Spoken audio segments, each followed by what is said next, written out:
Hey everyone, how are you? I hope you all are fine. So today we are going to discuss new lecture of concept of energy in biosystem. क्या चीज? New lecture. So in this video we will going to discuss significance of citric acid cycle. क्या चीज? Significance किसका? Citric acid cycle का. इसी citric acid cycle को हम लोग क्या बोलते थे? Krebs cycle भी बोलते थे. क्या बोलते थे? Krebs cycle. तो इसके बारे में हम लोग बहुत अच्छे तरीके से पढ़ चुके हैं क्रेब्स साइकिल के बारे में, इसका एनर्जेटिक्स भी डिस्कस कर चुके हैं। अब इस क्रेब्स साइकिल का या इस सिट्रिक एसिड साइकिल का हमको लास्ट टॉपिक पढ़ना है, दैट इज इसकी सिग्निफिकेंस। तो इसका सिग्निफिकेंस जानना आपको ज्यादा इंपॉर्टेंस है, ऐसे भी एग्जाम में पूछा जाता है। तो इसके बारे में हम लोग क्या करेंगे, डिस्कस करेंगे।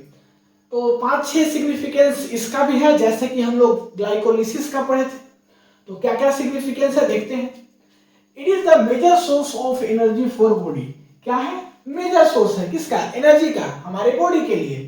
तो फर्स्ट सिग्निफिकेंस हो गया। नेक्स्ट सिग्निफिकेंस है it is the final common oxidative pathway. क्या चीज है? Final common oxidative pathway. इसका क्या मतलब? जब हम ग्लाइकोलिसिस पढ़ रहे थे तो वो फर्स्ट स्टेप था ऑक्सीडेटिव पाथवे का, और ये क्या है? फाइनल स्टेप है ऑक्सीडेटिव पाथवे का, means final common oxidative pathway है। जब ग्लाइकोलिसिस पढ़ रहे थे, ग्लाइकोलिसिस का सिग्निफिकेंस, तो याद कीजिए हम ऑक्सीडेटिव पाथवे का क्या बताए थे? फर्स्ट स्टेप होता है। और यहाँ पे क्या बता रहे हैं कि आपका फाइनल कॉमन ऑक्सीडेटिव पाथवे है, मींस फाइनल स्टेप है। नेक्स्ट बात करते हैं, during citric acid cycle complete oxidation of acetyl coenzymes occurs. जब सिट्रिक एसिड साइकिल होता है तो क्या होता है? कंप्लीट ऑक्सीडेशन होता है किसका? एसिटाइल कोएंजाइम्स का। क्या होता है? कंप्लीट ऑक्सीडेशन होता है किसका? एसिटाइल कोएंजाइम्स का।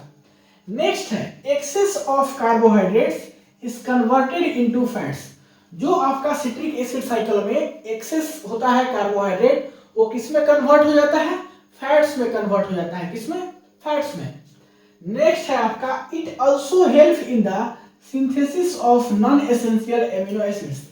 ये दोनों में कॉमन है। जब हम वहां पे डिस्कस कर रहे थे ग्लाइकोलिसिस का पाथवे, तो वहां पर भी हम बताए थे कि नॉन एसेंशियल एमिनो एसिड्स का सिंथेसिस में काम आता है। यहां पर भी बता रहे हैं कि ये भी है आपका सिग्निफिकेंस में कि सिंथेसिस में आपका काम आता है किसका? नॉन एसेंशियल एमिनो एसिड्स का। High amount of ATP is generated. आपको हम बताए थे जब एनर्जेटिक्स पढ़ा रहे थे, वहां का एनर्जेटिक्स मत याद कीजिएगा, ग्लाइकोलिसिस का, क्रेब्स साइकिल का हम अलग से एनर्जेटिक्स बताए हैं। तो वहां पे जब हम एनर्जेटिक्स बता रहे थे तो बताए थे कि ज्यादा अमाउंट ऑफ एटीपी क्या होता है? जनरेट होता है। It is एम्फीबोलिक in nature. क्या होता है? एम्फीबोलिक होता है। इस एम्फीबोलिक का क्या मतलब है? एम्फीबोलिक का मतलब है कि इसके पास दो टाइप का कैरेक्टर होता है। बताए थे आपको, एक कैटाबोलिज्म भी इसमें होता है और एनाबोलिज्म भी होता है। मींस क्या होता है कि बड़ा मॉलिक्यूल्स ब्रेक होता है और छोटा मॉलिक्यूल्स में कन्वर्ट होता है, या तो फिर छोटा मॉलिक्यूल्स कंबाइन होता है और बड़ा मॉलिक्यूल्स बनाता है। तो कैटाबोलिज्म भी होता है और एनाबोलिज्म भी होता है। ठीक है, इसका एग्जांपल हम दिए थे कि जब आपका ग्लाइकोजन, क्या चीज?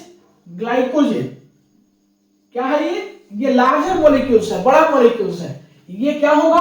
ब्रेक होगा और क्या बनाता था? ग्लूकोज। तो इसको क्या बोलते थे कि लार्ज मॉलिक्यूल्स किसमें कन्वर्ट हो रहा है? स्मॉल मॉलिक्यूल्स में। इसको बोलते थे कि यह है कैटाबोलिज्म। और अगर यही ग्लूकोज का बहुत सारा मॉलिक्यूल्स क्या होता? कंबाइन हो जाता। क्या होता? कंबाइन हो जाता। और कंबाइन होके क्या बना देता? ग्लाइकोजन। मींस छोटा मॉलिक्यूल्स जो है कंबाइन हुआ और बड़ा मॉलिक्यूल्स का क्या कर लिया? फॉर्मेशंस कर दिया। तो इसको बोलते थे, क्या बोलते थे? एनाबोलिज्म्स।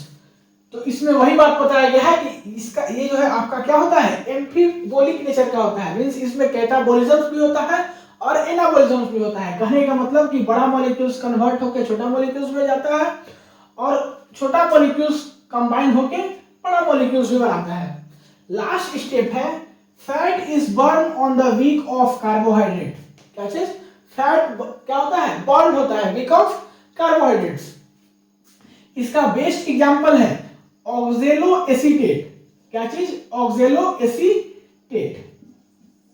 तो उम्मीद करते हैं कि जितना भी सिग्निफिकेंस हम आपको बताए हैं, सारा सिग्निफिकेंस आपको समझ में आ गया होगा। तो आपसे 3-4 मार्क्स में पूछेगा तो बता दीजिएगा।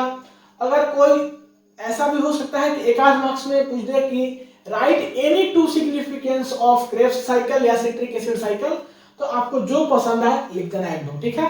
जानकारी के लिए सभी चीज को आप स्टडी करके रखिए, कहीं भी कुछ भी काम आ सकता है।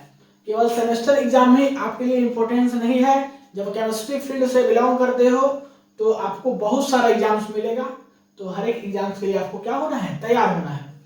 तो मिलते हैं अगले क्लास में, अगली क्लास में नए टॉपिक के ऊपर डिस्कस करेंगे। तब तक के लिए पढ़ाई करते रहिए। All the very best. Video को पॉज करके नोट कर लीजिए।